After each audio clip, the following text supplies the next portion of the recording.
Hello, welcome back. What did we talk about last class? The web. Yawn, wake up, man. The web is that exciting? You yawning already? Yes. What? Sorry? Stateless. Yeah, statelessness and this weird pattern that we noticed, right? That we had to keep like remembering the rest of the computation. What we were actually doing was sequentializing the program, right? We have this nested program with all these nested expressions, and instead we sequentialized them essentially into something that was straight line code. Now it didn't look like straight line code because there are all these lambda k's sitting around, right? But essentially it turned into straight line code. We said first you do this, then you do this, then you do this, and that's the essence of sequentialization, okay? That's in fact what a compiler does too.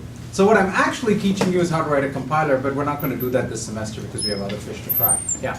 So why is a nested programming language like even appropriate for writing this kind of program? Well, very good. Why wouldn't you just use a sequential program to start with then? Very good. So this is basically an instance of Stockholm Syndrome. Okay? So what has essentially happened is the API is designed to be inconvenient to programmers. And you're saying, well, why aren't we just programming to the API? Why aren't we programming the way we would naturally program and letting somebody else deal with the job? Okay? And so what I want to do is in fact tell you that the point of programming language research is to say, write the thing in the most natural form possible, and then leave it to something else like the language to deal with the problem. And that's exactly what we're going to do in class today. Okay? We are going to have a compiler generate that program for us, so we can write the programs the way we would like to, and then let the compiler deal with, inserting all of these lambdas and all this administrative crap and sequentializing the program so that we can still run it on a web server that happens to have like this suspended operation. Okay? That's going to be today's class. But I'm going to teach you this idea of introducing these lambda k's and sequentializing the program. It's going to turn out to have all sorts of other consequences. Because what I really want to study is not web programming, and web programming is a fascinating topic, but I also want to study a bunch of other things. For example, threads, coroutines, generators. How many of you program with threads? Almost everyone. Good. How many of you program coroutines? Almost nobody. How many of you program with generators? Half of you. So this is very interesting. Everybody's programmed with threads, nobody's programmed with coroutines, half of you are programmed with generators. And they're all the same thing. Okay? And in fact, that's where I'm trying to go. Depending on how much time we have next week, I want to wrap up this topic at the end of next week. Depending on how much time we have next week, we'll actually see that they're all the same. In fact, I have two different ways to proceed, and I might ask you, I'll ask you for input. I don't know if I'll take it, but I'll ask you for input anyway. We can either show you the generalization and then show you how to build each of the things in terms of the generalization, or we can do each of the special cases, but we may never get to generalize over them. What would you prefer to see? You want to see the generalization and then show the specialization? The generalization is going to be like harder, right? It's always, the more general case is harder, right? So I'll have to show you the harder case and then show you the specialized cases as instances of the harder case. You up for that? Yes? Yep. Really? Do the specialized cases and then find the line to... You're a TA, you don't get to speak. So really, you want to see... pedagogy. What? It's your entire pedagogy. I know, but I have like a time trade-off here, yeah. Well, if you're going to risk missing something, you should probably miss like a special case rather than... Ha! There you go. There's an excellent pedagogic principle. You should risk missing the special case rather than the general case. Why not like mix them and like do one special case show? There's just not enough time. Oh, I could try doing that. Okay, I could do that. I can try doing that. Okay, that's kind of my instinct. That's where the chapters that you can't see are actually going. The thing is, like, ideally, really in an ideal world, I should show you the three special cases and then abstract from them. There's just not enough time to do that. I mean, this is a topic for like. Easily, I could spend half a semester on this topic, and I'm trying to squeeze it into a week. That's why. Hand up? Somebody else had a hand up? Okay, very good. Yes. Oh, you again. What? Skip coroutines because nobody uses them. They're all the same thing. I just said that. They're all the same thing. And for some reasons, I do not understand this. Like all this literature, like in Python, that explains that coroutines and generators are two different things, that pushy and pulley. They're all the same thing. Yeah. So just show the one special case and then the one generalization. Oh, that's right, because they're all the same thing. Okay, very clever. Good. Okay. All right. But to do that, I have to show you this transformation that we've been doing. Okay? And there's a name for it. It's called conversion. So we did this transformation, remember? Where we first stuck this extra lambda on the end that was going to receive the value. right? So previously, wherever we had f applied to A, we turned it into, evaluate f and take a procedure that takes the value of f, right? Or in this particular case, we had, evaluate A, take the value of A, and then apply f to the value of A, right? And then we had to be careful because there could be nested sub-expressions, and so we had to do this translation all the way down, right? This was the process we went through last class, but we did it on one very concrete example. Today what I want to show you is I want to show you the general form of this translation so that it can be applied to any program, not just to adding two numbers. Okay? It can be applied to any program at all in the world. And then there's a particularly interesting program we might try applying it to. Compiler. The interpreter. Right. In fact, if you apply it to the interpreter, you get a compiler route, which I'd love to show, but I'm not going to have time for. Okay. So the name for this thing, these extra lambdas we've been introducing, they represent. You remember last class we talked about how we're splitting the program up into what we're going to do now and what we're going to do later, right? The now and the rest of the computation, right? I introduced this phrase, the rest of the computation. There's a name for this thing, the rest of the computation. It's called a continuation. Okay? It is the continuation of this expression. It is the rest of the program after we're done doing this expression. Right? Make sense? Right? So that lambda with the whole is the value of what we're evaluating right now. The lambda with the whole represents the rest of the computation.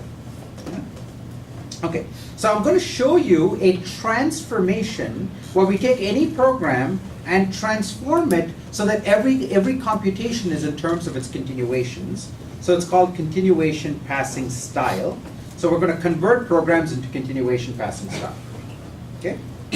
So now, we're converting programs, right? We are writing a function that goes from programs to programs. Have we written any functions so far that go from programs to programs? Any at all? Desugaring, right? And we also saw that there's actually a nice linguistic mechanism for writing desugaring. So I'm going to use that linguistic mechanism now.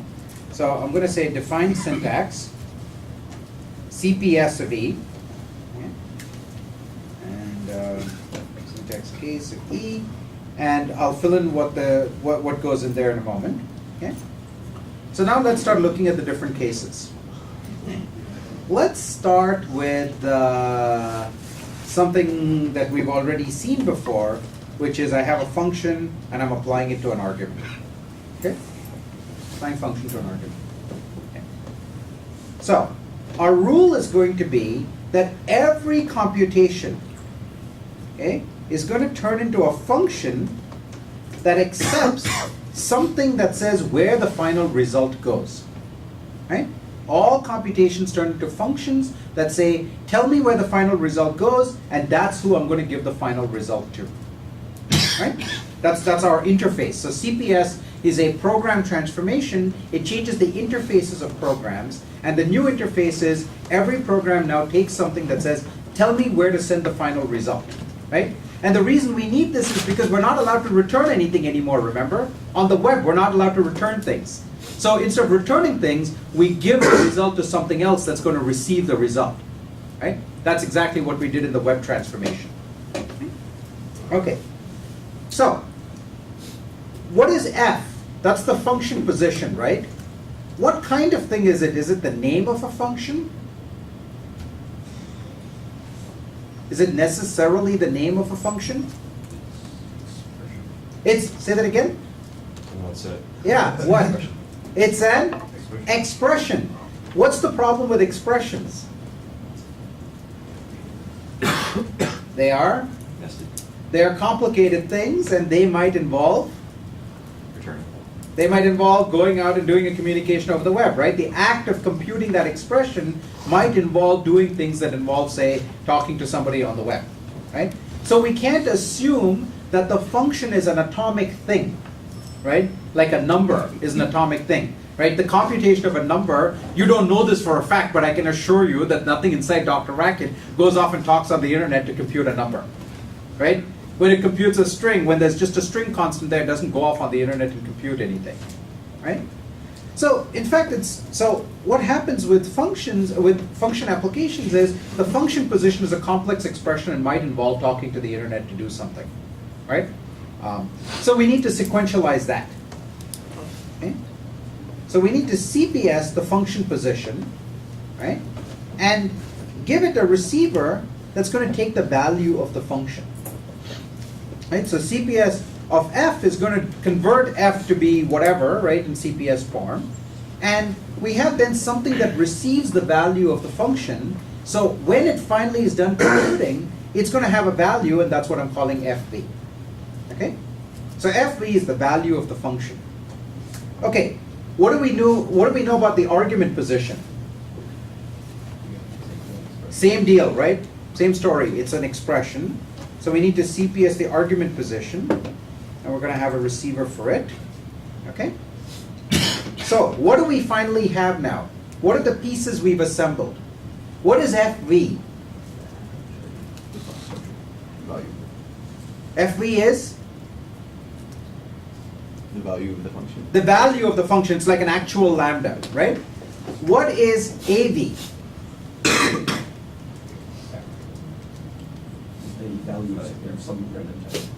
It's the value of the argument, right? The argument was some expression, we've reduced it to a value. The function was some expression, we've reduced it to a value, right? So we have a value for the function, a value for the argument, and we have one other thing sitting around that's interesting to us. Sorry? Next function. K, right? That is who gets the value back. So I need to apply the function to the argument, right? And where does that result go? It goes to K, right? The result of the computation goes to K. Okay? So I CPS the function, I get in value, right? That goes into FV, CPS the argument, that goes to AV, right? And now I apply FV to AV, and the result goes to K. Right? Any objections? There's something very, very subtle about this line of code, and it's wrong. Why it's wrong is subtle. Yeah. Isn't the call to FB going to return there? So Yeah, so I have something that returns here, right? Yeah. So what?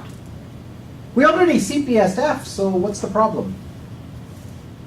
I'm not sure. It just looks. Yeah, it looks a little suspicious that we're returning something. Here's what's tricky. Remember, we're trying to save up the rest of the computation in case the motivating example is the web computation, right? But as I've already hinted at the beginning of this class, there could be other things. There could be thread share, there could be thread switches, there could be coroutine switches. All of these things could happen, right? There could be a thread switch right inside F. There could be a thread switch inside A. So in all of these cases, we have to remember the rest of the computation so we can come back to it. Okay? If you want to think stacks, that's a perfectly reasonable thing to think. Right? There's a stack that's growing, and now when I do this shift, I have to remember the stack. That's what a thread does. Right? On the web, I have built up the stack, and when I do a web output, I terminate the program, which means I have to remember the stack. Right? So whenever you see one of these lambda things, you should be thinking stack. Okay? The stack representing the rest of the computation.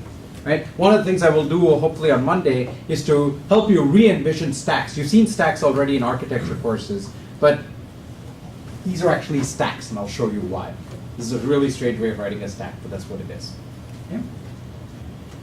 So the reason we do the CPS on F is because the act of evaluating F to get to the lambda might involve some web interactions. Right? But the lambda itself, the function body, may itself perform some web interactions. Right? So there's two different places. There's the expression that reduces to a lambda, and then there's the body of the lambda itself.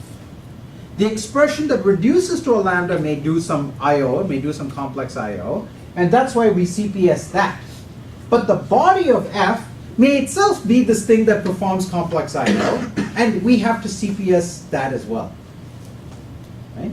And so if this thing goes off and does a web action now, when we apply F, we're going to lose the K, and now we'll never get to the rest of the program.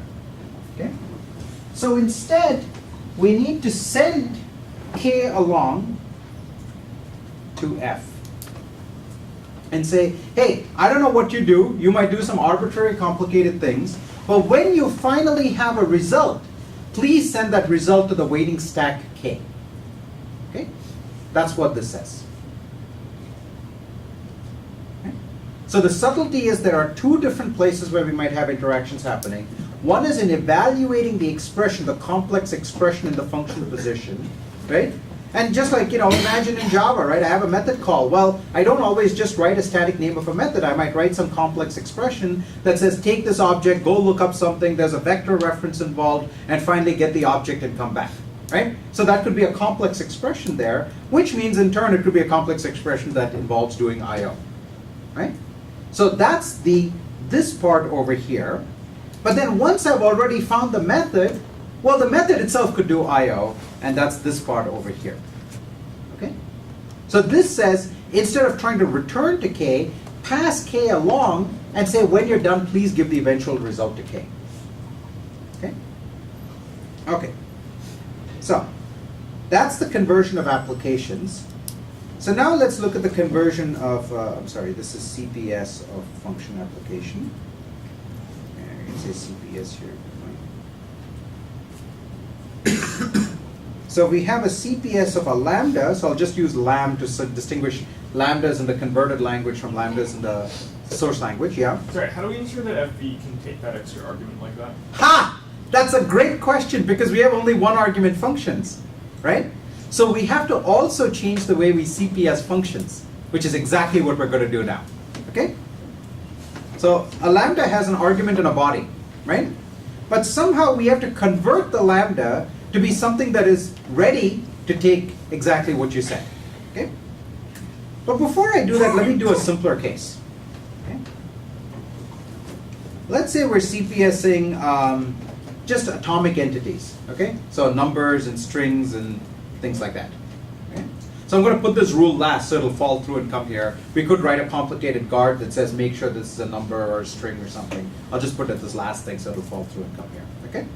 Okay, so what's our interface? All CPS things look like lambda k, right? We just agreed on that. That's our interface for CPS.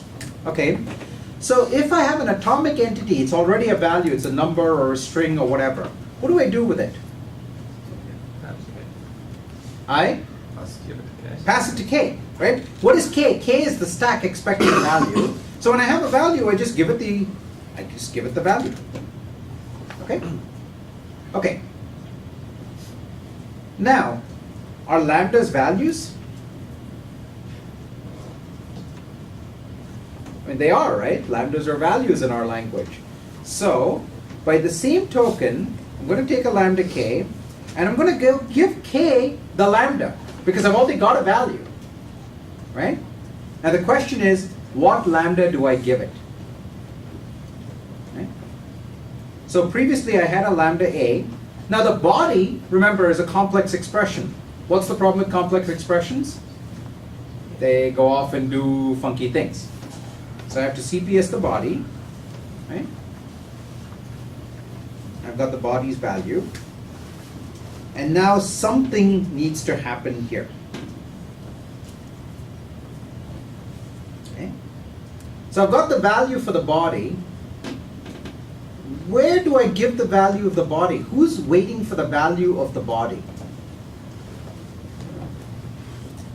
This is very, very subtle. Okay? K here represents whoever's waiting for the value of the lambda. Right? This is the continuation at the time of constructing the closure. Okay? There's a different, potentially a different continuation at the time of trying to apply the closure. Right? And that's exactly what your question was about. Because I took this function of one, that used to be a function of one argument, and I've turned it into a function of two arguments. Right? So this lambda here is the kind of thing that's going to flow into the FV position over here. So it's going to get an argument value, and it's also going to get the dynamic continuation, the stack at the point when I actually apply the lambda. Right? There's some stack at the point of creating the lambda, and a potentially different stack at the point of applying the lambda. And what I'm going to get is the stack at the point of applying the lambda, right? And that is who is expecting this k over here is dyn k over here, and that's who is expecting the value of the body to come back. Okay? And so I apply dyn k to the body value.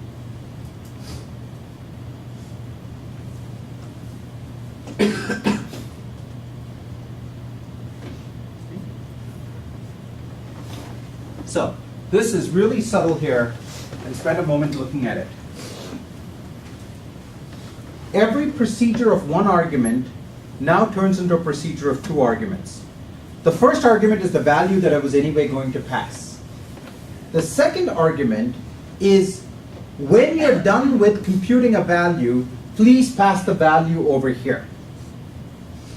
Right? So that's the k from the point of application.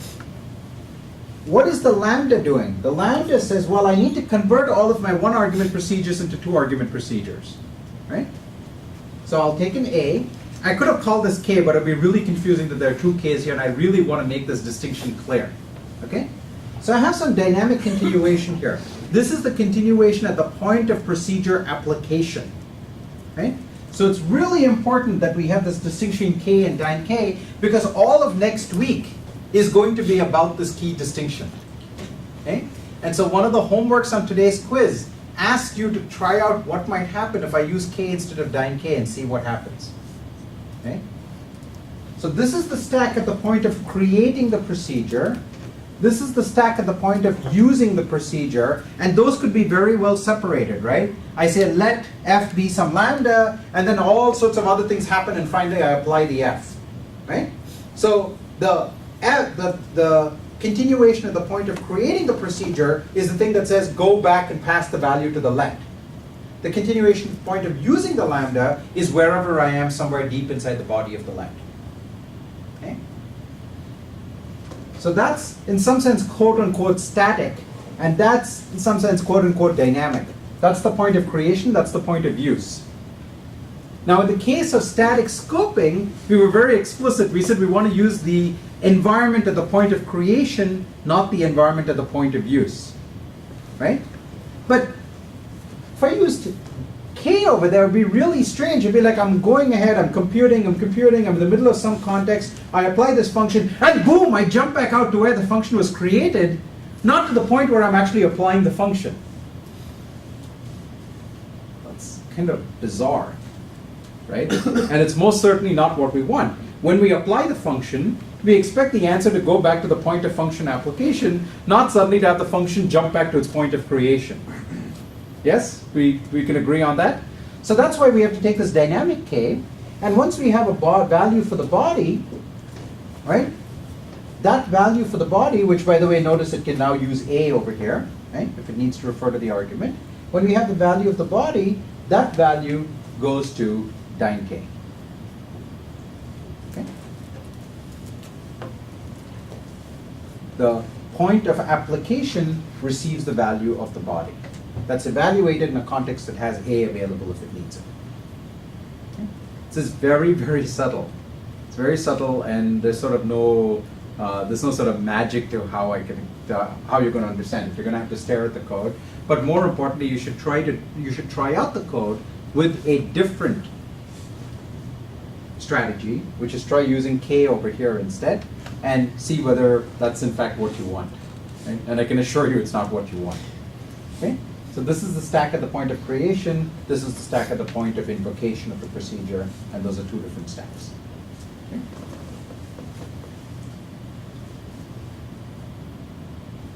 By the way, is there a simpler way to write lambda BV dyn k of BV?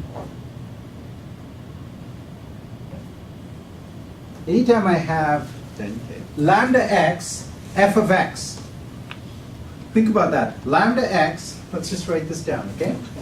So lambda x, f of x.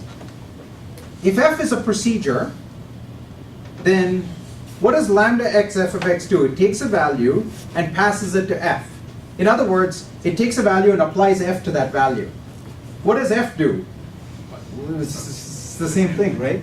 this is equivalent to f, right? So I can replace this expression here. Okay. Right?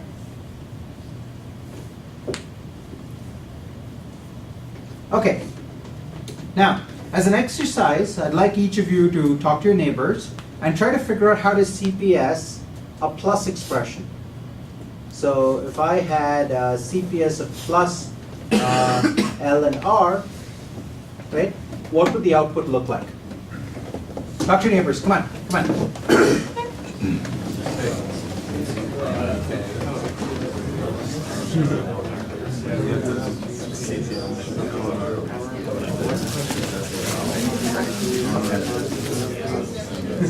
So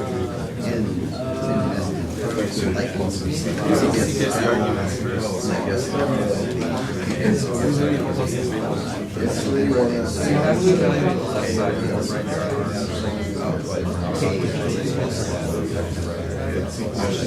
Well, you have to give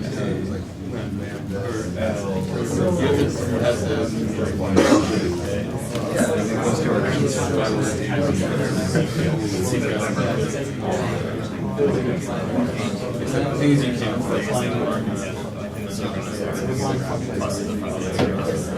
yeah. Well,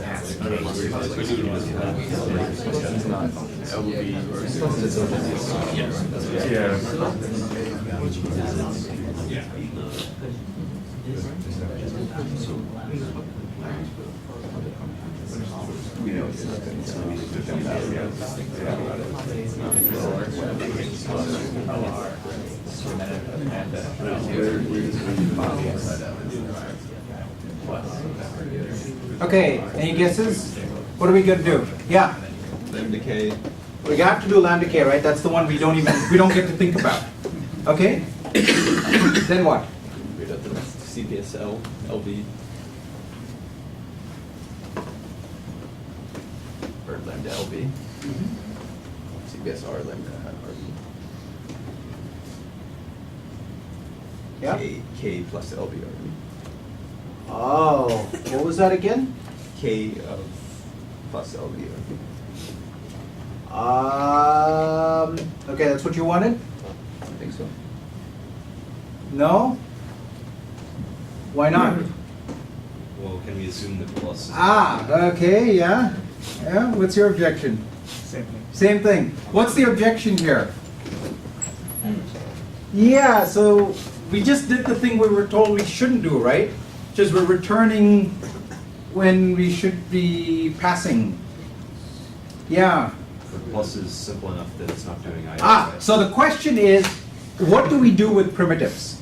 Okay? So if we have a primitive where we know that it's not going to go off and, talk to the internet, right? That's our sort of ruling motivation, but also anything else, right? Any context switch, any thread switch, anything that might cause the stack to get disrupted, right? If we have primitives that we know don't do that, then we can assume that this is essentially an atomic computation, just like a constant. It's almost as like a constant, and we can return the value, right?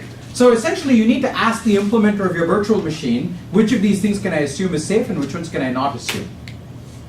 Okay? And I can tell you, for example, that plus doesn't do anything funky. And so it is safe to do this over here and return the value to k. Okay? Otherwise, you'd have to have a version of plus that takes an extra continuation argument and then would sort of do the right thing. Yeah. Yeah, this is going to. That's right. Yeah. Yes. As another way, can you just turn plus LR into a two-nested lambda and then just use our other solution? You could do that. That's right. That's right. You could do that. But you'd actually still need to at the bottom out. You'd have to do the plus to, you'd have to pass a plus / k, right? That. Well, I'm just wondering if we can use the CPS for lambda. You could do it. Yeah. So if you wrote a lambda around plus, then you could do the whole thing and expand it out. The output would be like even more enormously unreadable than it already is. Yeah. Okay. Okay. Good. Let's do this. Let's do. So I'll use seek to mean begin. Okay. So I want to sequentialize two expressions, E1 and E2. Okay. So this is equivalent to saying begin E1 and E2, so do E1, then do E2. Okay? Okay, go off and CPS that. Dr. Neighbor, come on.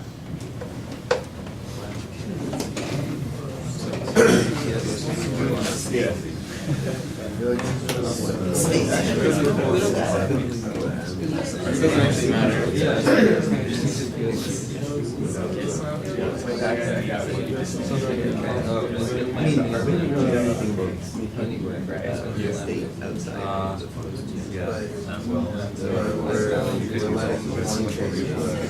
You could just ignore the value and land up. Well, I mean, you have to, so for the second one, because it might be doing you have to like Yeah, that's what we're going on saying. K or something. For the second. Did somebody asked a question, what's the point of what? No, I think that was a good question, but We're kind of wondering why we have seek in this like language that's supposed to be stateless. yeah, because we're going to add setbang next. Okay. Good question. That's what I was hoping it was. Yeah, that's why. Okay. So you now know your next thing to talk to your neighbor about. Okay. Actually, what the heck? Let me just make you do both of them. All right, there you go. Okay. So if I have, say, set V to be E, CPS that.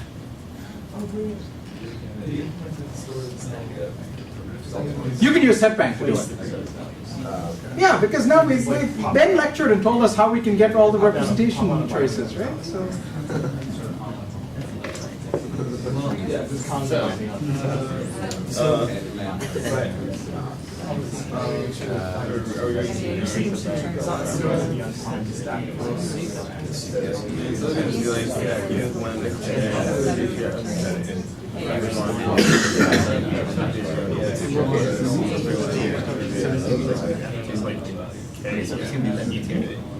And it's going to be something like C. Well, no, you don't want to. Okay, first one. Just like D2 might itself.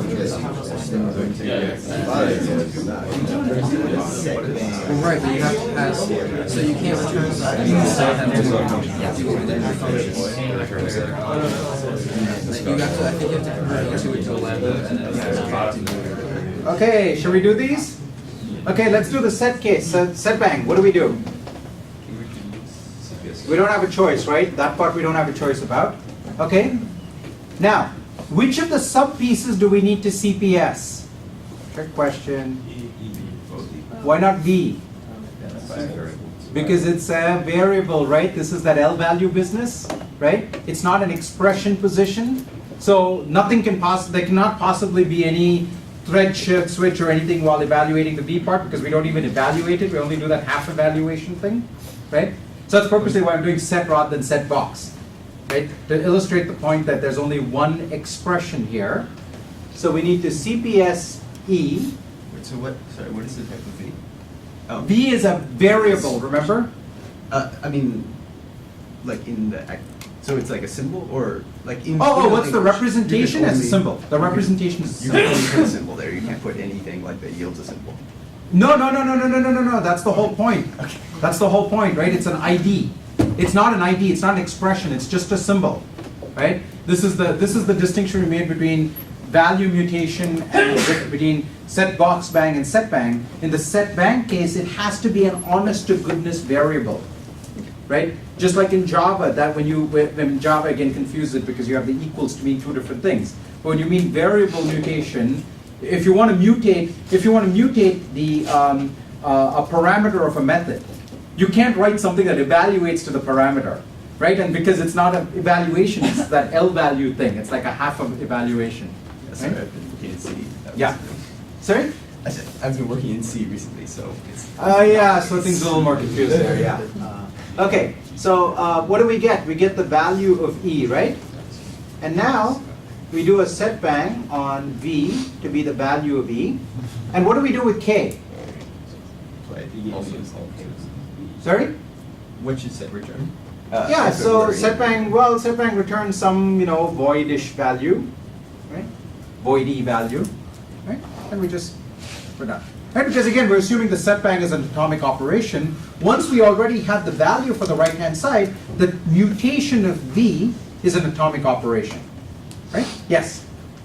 In fact, it better be, or else like all of them. Well, go read about Java memory models So sometimes. is our internal racket thing, that's a bad way of putting it, but is That is in fact the right way to put it, yeah. Right, is our internal racket thing that now keeping track of the store? We're not worrying about that anymore? Yes, that's right. And that's why we did representation choices last week, right? Once we've given ourselves the ability, once we've understood what set bang is and set box bang is and lambda is and so on, it's just more convenient if we can just rely on racket to do all of this stuff for us. I mean, in principle, I could have also done store passing, right? And then we'd have had like completely unreadable code, right? Maybe we could do it as homework though, so that, just to be sure we understand. Or maybe not. So how does the store persist across the jumping out of context? Right, so I'm assuming that racket is doing that for me right now, right? I'm assuming that the racket heap sticks around and all I'm trying to do is persist the continuations. Okay? In principle, we should do store passing style, and then we'd be serializing the store as well, and then we'd be storing the store in addition to storing the continuation. Okay? So I'm playing a little fast and loose with the statelessness part, precisely to make my life, well, actually, precisely to make your life easier. Because if I wrote this code to like fully serialize, we wouldn't be able to read it. Okay? But I'm showing you what a compiler would do. So we could also write the store passing transformation as a compiler and then compose the two compilers and get code that you never ever want to debug in your life.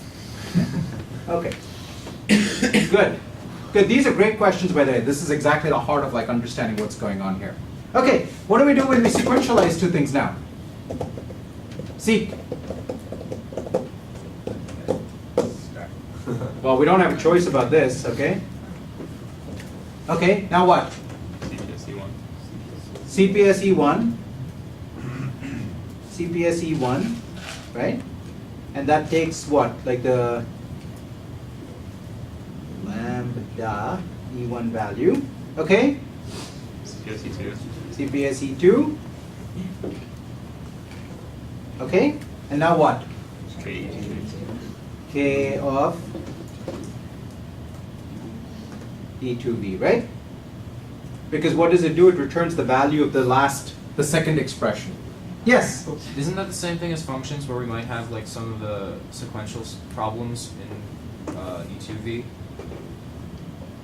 So doesn't that return a value, but we can't assume that we can return a value?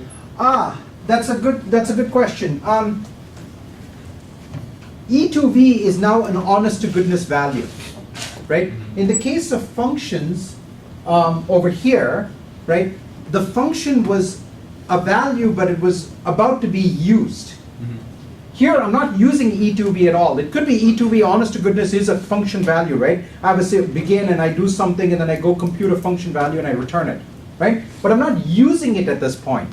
I'm just returning it. I'm treating it honest to goodness as a value, not as a value that can then cause further computation, right? I might nest this in some other context that causes the function to be used with some other computation, and that then becomes the problem of that rule. Okay. Okay? I know, it's subtle, right? Because like this thing could, honest to goodness, be a function value. I'm just not worrying about that right now because something else is taking care of it. This is truly one of those places where you trust the power of recursion or else you're completely dead. Yeah. Right? So, yeah. I would love to say it's better not to think about it, but actually it's really important to think about it. And the only way to think about this stuff is to just write an example by hand and see what happens. There's just no royal road here. You're just going to have to work it out. Okay?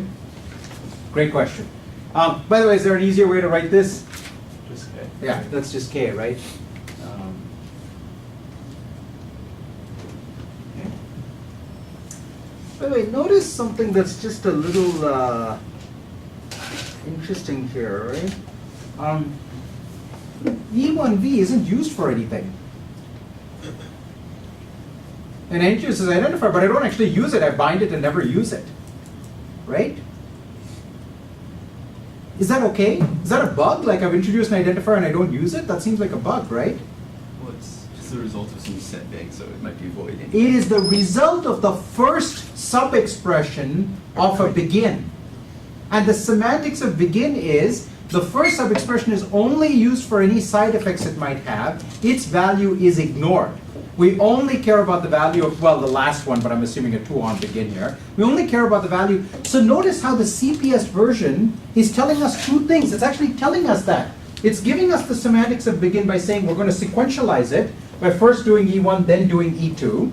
But it's also telling us subtly, hey, we don't care about the value of the first sub-expression, and that shows up because E1V is never used anywhere.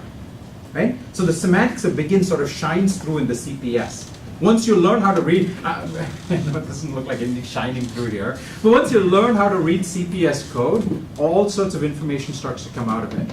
For example, here we have to create a new continuation, E1V, right? This lambda E1V. We have to remember where we are while we go off and evaluate the first sub-expression, right? We have to remember to come back and do the second sub-expression.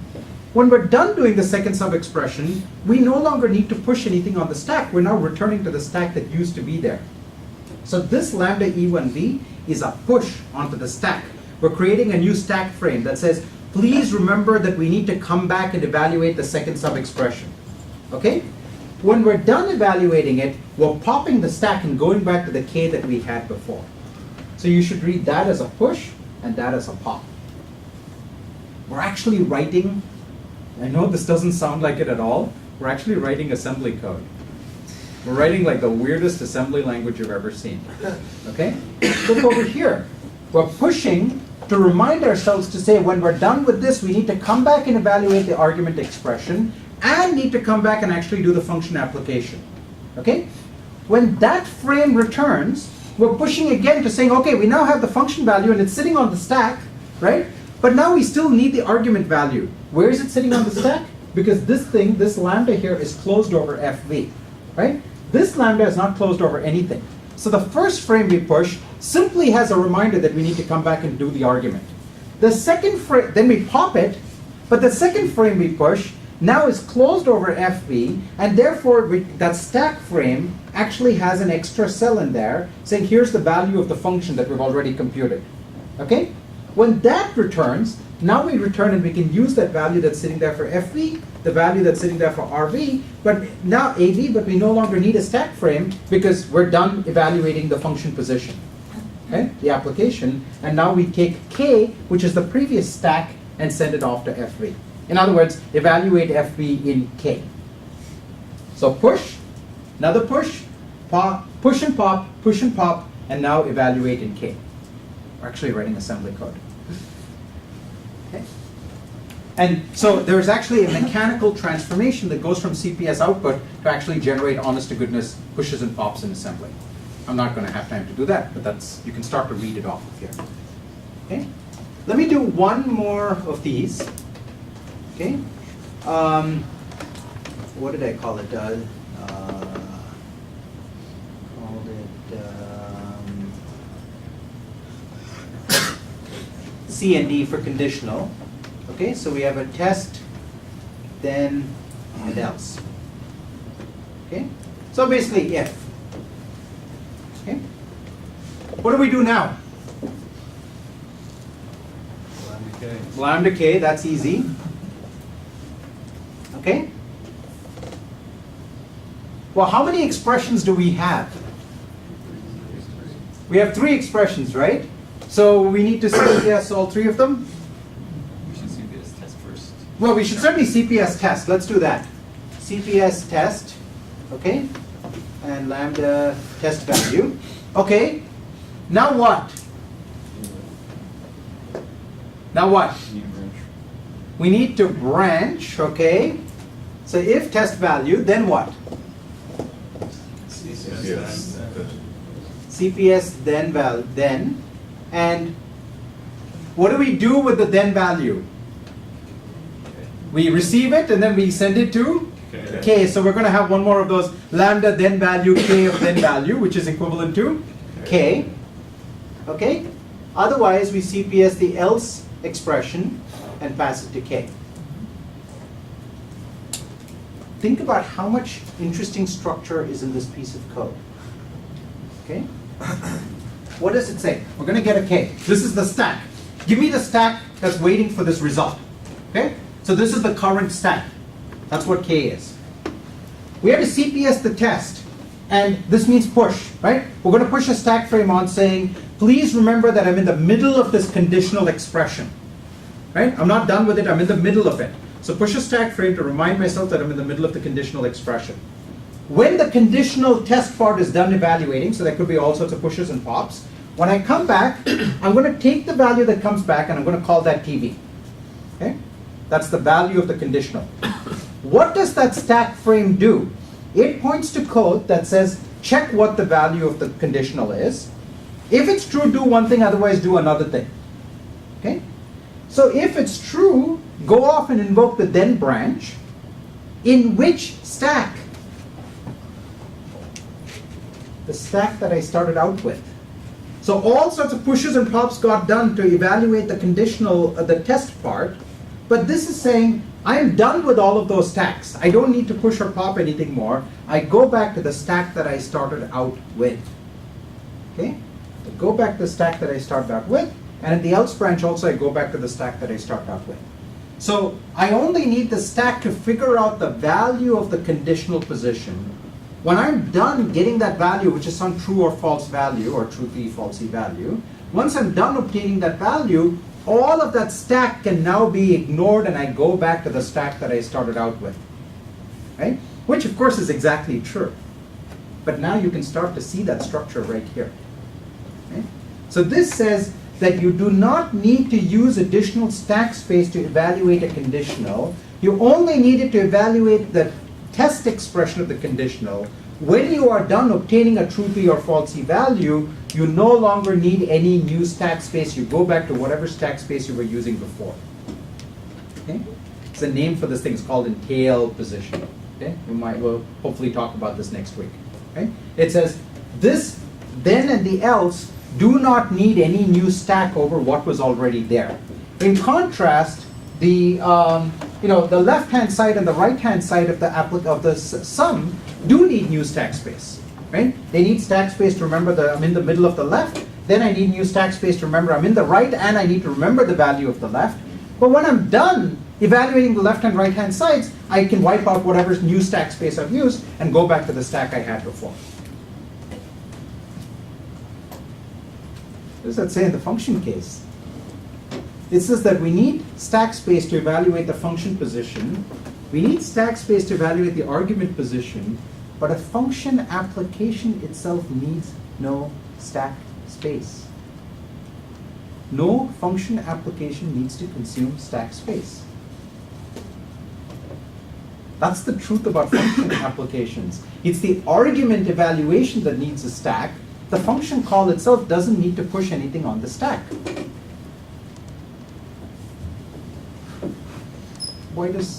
That means if I could make an infinite number of function calls that just don't require the argument position to be evaluated to anything complex, then I never need to run out of stack space. It's not true in the JVM. Why not? That's an interesting question. It's worth thinking about. It's actually a very complicated reason. So here's the last thing that I want to do.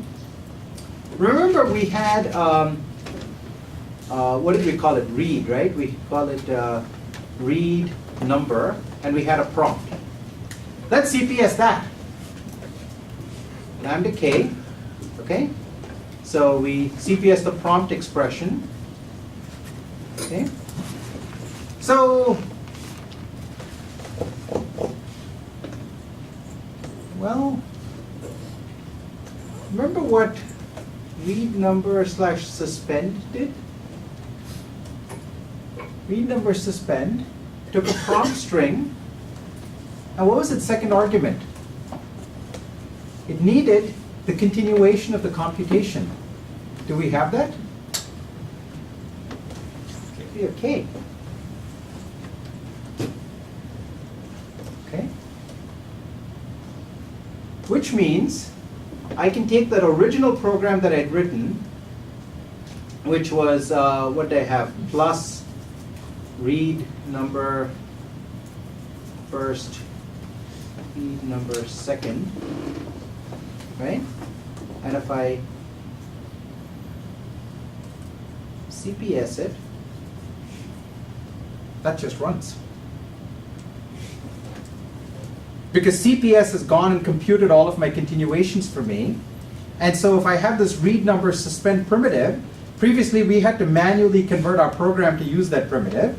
But now I can have a compiler compute it for me and inserts it in just the right place. So it turns read number to read number suspend.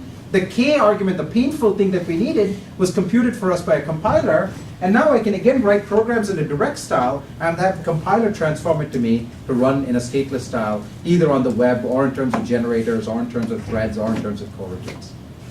That's the job of compilers. And I've just written a compiler for you that makes this program run statelessly. There you go. And then on next week, we're going to find all sorts of other uses for this. Okay? So the homework is real. The quiz today is really painful. It gives you tiny little programs and asks you to CPS them. Enjoy.